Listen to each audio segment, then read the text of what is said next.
عندك مشاريع كتيرة ولكن الميزانية ديالك محدودة. مع كام إكسبريس القرض الفلاحي للمغرب حقق جميع رغباتك، سواء كانت للسفر، للتجهيز أو تجديد المنزل ديالك، لمواجهة نفقات غير متوقعة أو ببساطة للاستمتاع بلحظات زوينة مع العائلة ديالك. استفد من كام إكسبريس قرض استهلاك سريع مرن وبمزايا تسعيرية مميزة. ما تخليش المشاريع ديالك تبقى مجرد أحلام، توجه لأقرب وكالة للقرض الفلاحي للمغرب. القرض الفلاحي للمغرب التزام دائم. بالنسبة للسلف يبلغ 50,000 درهم وعلى مدة 60 شهرا، سوف تؤدون استحقاقا قدره 10,000 درهم فاصلة 12 مع احتساب رسوم، مع عدد استحقاقات يصل إلى 60 بسعر فعلي شامل ثابت 7.26% دون احتساب الرسوم، وكلفة كلية للقرض 10,920 درهم فاصلة 20 مع احتساب الرسوم. موعد الفلاح، موعد يومي مع النصيحة والمعلومة الفلاحية. موعد الفلاح قرا بها كنسهلوا عمل الفلاح وكنمدوه بالمعلومة التقنية اللي هو بحاجة ليها.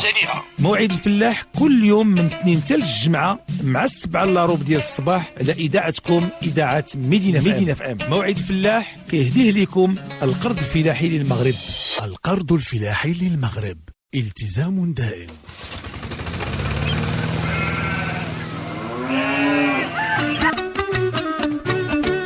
ودابا مع خوتنا الفلاحة نقدموا لكم موعد الفلاح. موعد الفلاح كيهديه لكم القرض الفلاحي للمغرب. القرض الفلاحي للمغرب التزام دائم.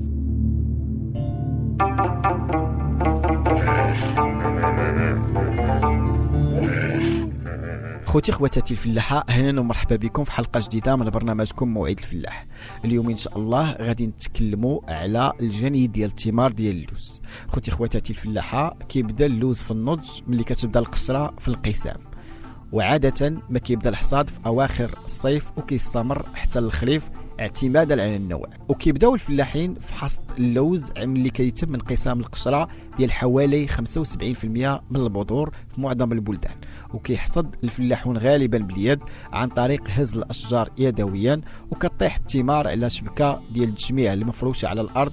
وهذا في حاله الحقول الكبيره كيتم استخدام الهزازات الكبيره وكتعلق على الجذع ديال الشجره وكيتهز بشكل عنيف حتى كيطيح هذاك الحب ديال اللوز على الارض. وفي المناطق اللي فيها خطر سقوط الامطار متتالي تيتم ترك اللوز في الارض لعده ايام حتى يجف وتكون نسبه الرطوبه ديال اللوز المجفف اقل من 6%. ثم كتجي آلة خاصة اللي كتهز لنا اللوز من الأرض، ثم كتدوز للمرحلة ديال الفرز الأولي وكتم إزالة الجذور المكسورة والأوراق حتى هي اللي كتكون متساقطة. وفي بزاف ديال المناطق والبلدان كيتم وضع اللوز المجفف بشكل صحيح في الثلاجة لبضعة أيام، بحيث كيتم قتل أي وجود محتمل للدود. في حالات أخرى كيتم وضع الثمار في آلات خاصة بحيث كيتم إزالة كل من الهيكل والقشرة. ويمكن تنتج شجرة ديال اللوز المتوسطة اللي كتكون صحيحة ناضجة ما بين 23 حتى 30 كيلوغرام من المكسرات، وكيصل العائد الجيد من زراعة الفدان الناضج كيضروا على الفلاح المحترف للتجارة حوالي 2040 كيلوغرام من المكسرات المقشرة لكل هكتار. خوتي خواتاتي الفلاحة، حلقتنا اليوم من برنامج موعد الفلاح سالات، خليتكم على خير.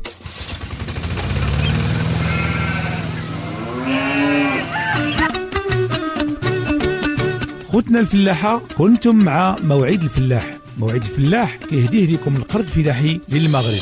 القرض الفلاحي للمغرب التزام دائم. عندك مشاريع كتيرة ولكن الميزانية ديالك محدودة. مع كام إكسبريس القرض الفلاحي للمغرب حقق جميع رغباتك، سواء كانت للسفر، للتجهيز أو تجديد المنزل ديالك، لمواجهة نفقات غير متوقعة أو ببساطة للاستمتاع بلحظات زوينة مع العائلة ديالك. استفد من كام إكسبريس قرض استهلاك سريع مرن وبمزايا تسعيرية مميزة. ما تخليش المشاريع ديالك تبقى مجرد أحلام، توجه لأقرب وكالة للقرض الفلاحي للمغرب. القرض الفلاحي للمغرب التزام دائم. بالنسبة للسلف يبلغ 50,000 درهم وعلى مدة 60 شهرا، سوف تؤدون استحقاقا قدره 10,000 درهم فاصلة 12 مع احتساب رسوم، مع عدد استحقاقات يصل إلى 60 بسعر فعلي شامل ثابت 7.26% دون احتساب الرسوم، وكلفة كلية للقرض 10,920 درهم فاصلة 20 مع احتساب الرسوم.